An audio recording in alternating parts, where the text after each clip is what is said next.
Assalamualaikum warahmatullahi wabarakatuh. Perkenalkan, nama saya Adinda Cintika. Saya dari PG PAUD. NIM saya 06 14 12 82 42 90 57. Di sini saya akan membuat tugas ujian tengah semester mata kuliah konsep dasar PAUD. Ini saya memenuhi tugas mata kuliah dari Ibu Dara Zulaiha MPD dan Pak Bari MPD. Pembahasan saya kali ini mengenai sejarah PAUD.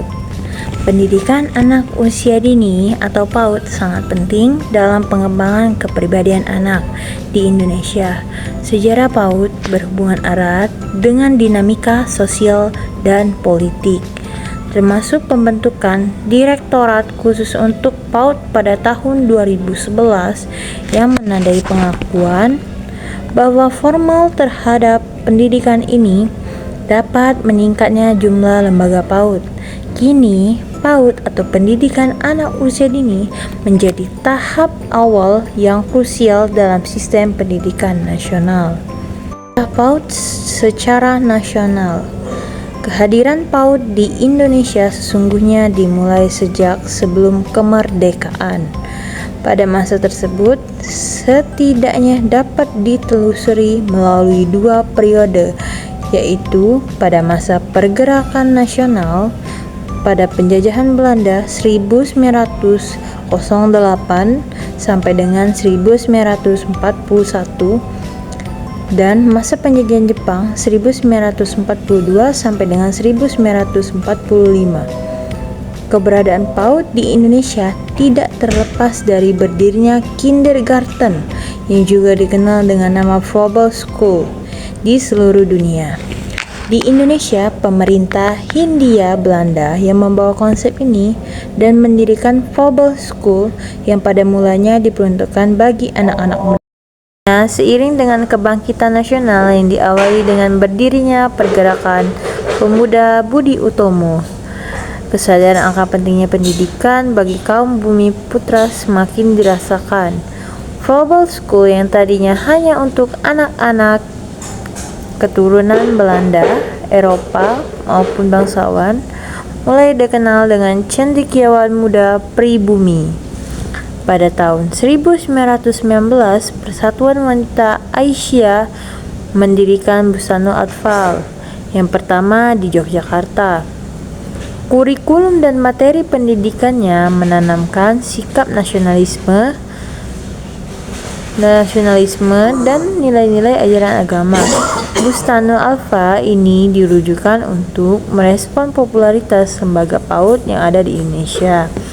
Ki Hajat Dewantoro sepulang dari pengasingan di Belanda selama 2 tahun dari tahun 1913 sampai dengan 1915 mendirikan Taman Ler atau Taman Kanak-kanak atau Kindertwin yang akhirnya berkembang menjadi Taman Indria atau disebut dengan Taman Siswa. Selanjutnya, pada masa penjajahan Jepang, lembaga pendidikan jenis PAUD terus berlanjut, tetapi keberadaannya semakin berkembang pesat. Pemerintah Jepang tidak mengawasi secara formal maupun non-formal penyelenggaraan pendidikan setingkat PAUD, namun hanya melengkapi kegiatan kelasnya dengan nyanyian lagu Jepang. Periode berikutnya adalah periode setelah kemerdekaan yang dibagi menjadi beberapa jenis. Pada tahun 1945 sampai dengan 1966, 1998, 2003 sampai dengan 2009 dan sampai dengan tahun sekarang. PAUD secara internasional. Pakar intelektual pendidikan anak usia dini sering melacak pengakuan sejarah yang relatif dari masa kanak-kanak sebagai periode yang unik dalam kehidupan dan penulisan filsafat Eropa abad ke-17 dan ke-18. Aries 1992, Comenius 1592 sampai dengan 1570, mengkarakteristik sekolah ibu sebagai sarana yang paling sesuai untuk pendidikan anak usia dini dalam 6 tahun pertama kehidupan, dan menganjurkan bahwa anak belajar secara spontan dalam bermain apapun yang mungkin dipelajarinya di rumah. Allen 1956 p. 1116. Pendidikan anak usia dini dalam sejarahnya mengalami perkembangan yang berarti, khususnya di negara-negara yang berada. Ada beberapa periode maupun tahapan perkembangan pendidikan anak usia dini, yaitu di zaman kerajaan Belanda, penjajahan Jepang, dan pada masa kemerdekaan. Adapun sejarah menurut para ahli, di sini saya akan menjelaskan sejarah PAUD menurut Maria Montessori. Maria Montessori muncul sebagai seorang teoretikus pendidikan yang menganut konsep holistik tentang pendidikan yang ditarik dari sejumlah disiplin akademik.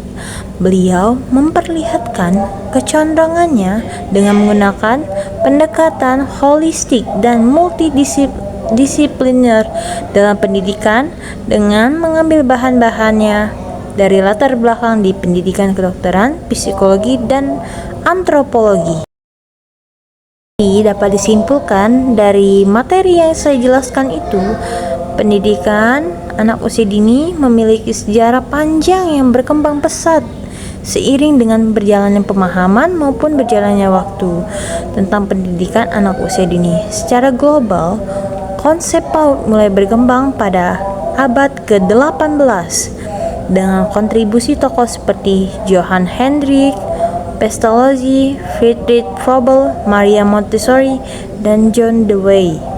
Mereka menekankan pentingnya pengalaman langsung bermain dan lingkungan belajar yang mendukung perkembangan anak. Di atas ini ada referensi dari jurnal yang saya cari. Dan video dari saya ucapkan wabila taufiq wal hidayah. Wassalamualaikum warahmatullahi wabarakatuh. Terima kasih Ibu, terima kasih Bapak.